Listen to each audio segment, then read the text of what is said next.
Tandis que le monde entier est en train de célébrer cette journée spéciale dédiée à la femme, j'ai une pensée pieuse à toutes ces braves femmes de la diaspora qui se sont non seulement démarquées loin de la mère patrie par leur courage, leur engagement. On les appelle des guerrières, des Amazones.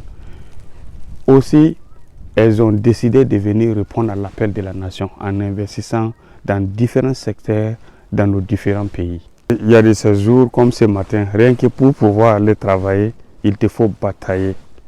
Il te faut sortir, nettoyer la devanture de ta maison, nettoyer ton véhicule afin de pouvoir avoir accès à la voie. Pour celles qui sont dans le foyer, elles seront aidées par leur mari ou souvent il y a de ces hommes qui vont faire ces travaux seuls. Et pour celles qui ne sont pas encore mariées, il faut savoir que soit elle va faire ses travaux elle-même ou elle va payer quelqu'un d'autre pour le faire. Ce n'est pas pour rien qu'on les a donné le nom Amazon ou guerrière. Elles font vraiment de leur mieux pour subvenir aux besoins de la famille, des enfants. Pour celles qui ont des enfants, c'est elles qui seront au four au moulin comme au pays. À tous ceux qui travaillent avec ces braves femmes, je parle notamment des agents techniques de l'agriculture, de l'élevage, des collaborateurs, des bouviers. Il faut savoir que ces femmes sont vraiment encouragées, à féliciter. Parce que l'aventure ne connaît pas homme, ne connaît pas femme. On traverse presque les mêmes défis et j'avoue vraiment que ces femmes font face à plus de défis que nous les hommes à l'aventure.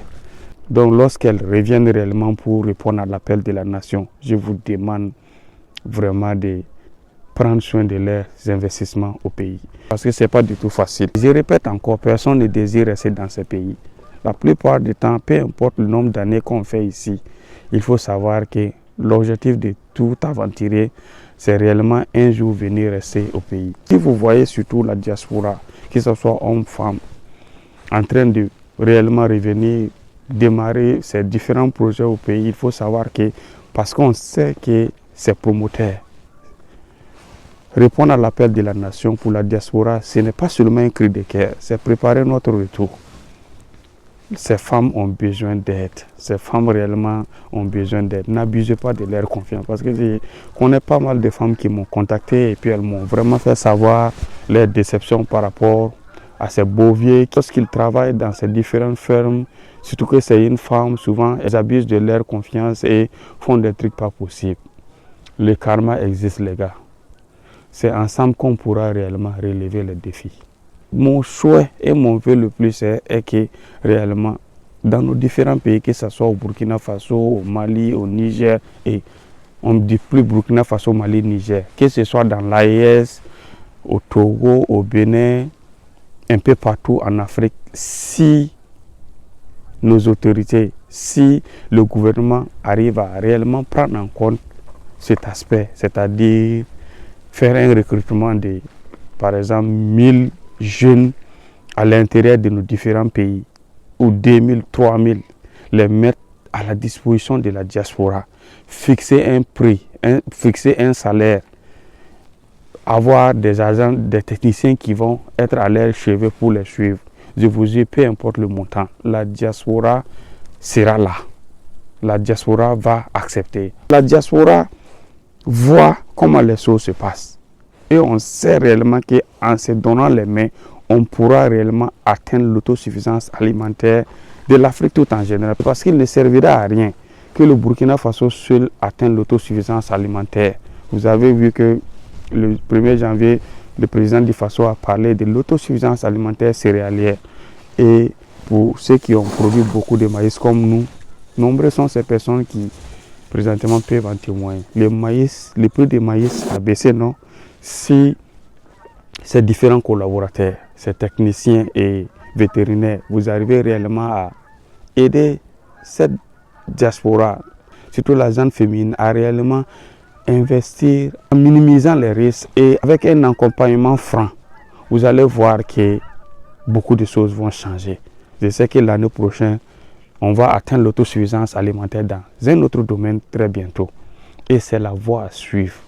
Ça sera réellement la volonté de toute la diaspora. Si ils arrivent à faire ça, vous allez voir que pour le moment, ce n'est qu'une infime partie de la diaspora qui ont eu ce courage. Je ne saurais terminer cette vidéo sans rendre hommage à une femme qui fait partie de mes abonnés, qui, je ne saurais expliquer sa détermination, son courage, son engagement réellement pour mettre en place son projet. Elle et puis son mari, ils sont en train de tout faire réellement pour ne pas abandonner leur projet. Mais malheureusement, cette famille ivoiro-burkinabé rencontre des défis pas possibles. Et leur grand défi se résume à l'humain, à l'homme en personne. Sinon, si c'est le capital, les investissements, ce couple ivoiro-burkinabé a mis du capital dans leur projet. Mais malheureusement, jusqu'à présent, ce couple n'a pas eu la chance de rencontrer des collaborateurs sérieux et engagés. Et je peux dire qu'un jour, réellement, on arrive à avoir des structures, des sociétés, si possible dirigées surtout par nos différents États, mettre des jeunes à la disposition de la diaspora pour qu'elle puisse répondre convenablement à l'appel de la nation. Je ne saurais terminer cette vidéo aussi sans rendre hommage à la femme occidentale qui, malgré que le reste du monde entier les voit comme vraiment la femme libre, indépendante, se voit aussi privée de jour en jour de ses droits de femme. Elle doit compétir avec des hommes qui ont décidé désormais qu'ils sont des femmes. Elle est obligée d'utiliser les mêmes toilettes que les hommes, les mêmes compétitions, et dans un futur proche, si rien n'est fait pour aider ces femmes occidentales, elles risqueront même de faire des défilés de mode avec ces hommes. On n'a pas les mêmes cultures, on n'a pas les mêmes coutumes. Sur ce, je vous souhaite de passer vraiment bonne fête de 8 mars. Que Dieu continue toujours de bénir et protéger toutes ces braves femmes de la diaspora qui font de leur mieux réellement pour participer activement à l'atteinte de l'autosuffisance alimentaire.